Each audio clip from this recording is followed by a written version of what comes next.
आज NSUI के द्वारा चलाया गया कार्यक्रम speak up for the students के लिए मैं NSUI के राष्ट्रीय अध्यक्ष और उनकी प्रभारी को धन्यवाद देता हूं कि कोविड के इस महामारी के दौर में जिस तरीके से NSUI ने छात्र हितों के लिए सड़कों पे सोशल डिस्टेंसिंग के साथ उनकी आवाज़ को बुलंद करने के लिए सड़क पे उतरे। उनकी दो प्रमुख मांगे हैं। NSUI चाहती है 6 महीने की फीस भारत सरकार मानव संसाधन विकास मंत्रालय माफ करे, और दूसरा कोरोना महाकाल में बच्चों को प्रमोट करके अगली कक्षा में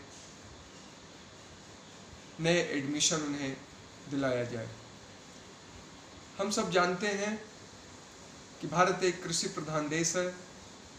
अधिकांश बच्चे ग्रामीण परिवेश के हैं। उनका आय का स्रोत खेती किसानी।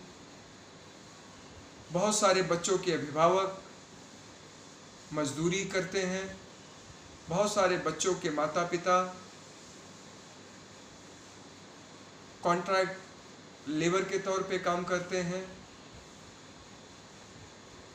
इस तरीके की आर्थिक तंगी के बीच भारत सरकार को आगे आके उन्हें राहत देने का काम करना चाहिए, क्योंकि छात्र हमारा भविष्य है।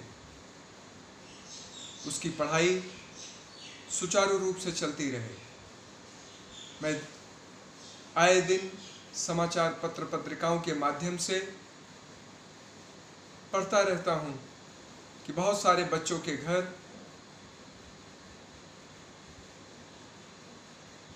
अच्छे किस्म के मोबाइल नहीं है, डेटा की प्रॉब्लम है, ऑनलाइन शिक्षा ग्रहण नहीं कर सकते हैं। उनके बारे में सरकार संवेदनशील हो और जो ये NSUI ने अपनी प्रमुख मांगे भारत सरकार के समक्ष रखी है, उस पर अविलंब सरकार को निर्णय लेना चाहिए।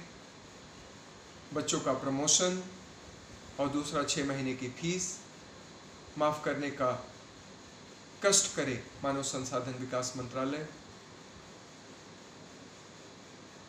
लेकिन एक बात और मैं कहना चाहता हूं, जिस तरीके से सरकार की संवेदनहीनता हमने देखा है, चाहे किसानों के लिए हो, चाहे मध्यम वर्ग के लिए हो, चाहे छोटे व्यापारियों के लिए हो। हवाई राहत पैकेज का घोषणा तो हो गया, बट जमीन पे उतरती वो घोषणा कहीं नहीं दिखाई पड़ी। हमारे नेता श्री राहुल गांधी जी को धन्यवाद देना चाहता हूं कि राहुल जी जिस तरीके से समय समय पे कोविड के बारे में, कोविड के विशेषज्ञों से, आर्थिक स्थितियों के बारे में, अर्थ जगत के तमाम दिग्गजों से आपने बात की, रक्षा के क्षेत्र में रक्षा विशेषज्ञों से आपने बात की। हमारी नेता श्रीमती सोनिया गांधी जी ने प्रवासी मजदूरों के लिए जिस तरीके से उनकी यात्रा का खर्च वहन करने का एक ऐतिहासिक निर्णय लिया, यह दर्शाता है कि हम कितने संवेदनशील हैं।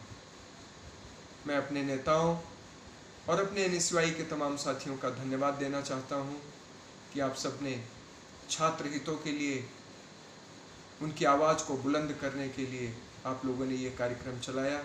इसके लिए आप धन्यवाद के पात्र हैं। छात्र शक्ति देश की शक्ति है। इन्हीं शब्दों के साथ छात्रों के उज्जवल भविष्य की मैं कामना करता हूँ। जय हिंद, वंदे मातरम।